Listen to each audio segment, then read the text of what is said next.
सदर रजब Tayyip Erdogan कल शुरू होने वाले नेटो सरबराह इजलास में शिरकत के लिए खातून अव्वल अमीना एर्दोआन के साथ ब्रसल्स रवाना हो गए।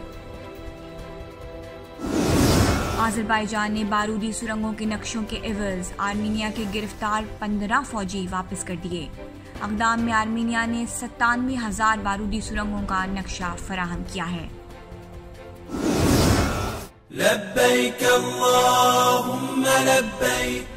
सऊदी अरब का इस साल सिर्फ 60,000 अफराद को हज की इजाजत देने का ऐलान। सऊदीया में रिहाइश पजीर गैर मुल्की और मकामी अफराद ही हज कर सकेंगे। इस साल भी किसी गैर मुल्की को हज पर आने की इजाजत नहीं दी गई।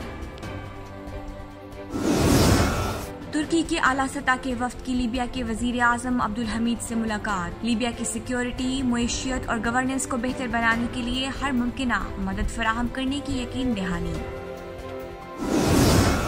इस्तांबुल में बहीरा मरमरा की सफाई का काम तेजी से जारी।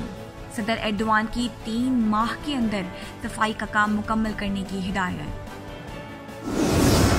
तुर्क साइंसदान ने एक ऐसे बैक्टीरिया को दरियाफ्त किया है जो कदीम इमारतों को तवील अरसे तक महफूज रखने में मदद देगा। विरिडी बैसिलस एरेनोसी नामी ये बैक्टीरिया नई इमारतों को मजबूत बनाने के लिए भी इंतहाई अहम है।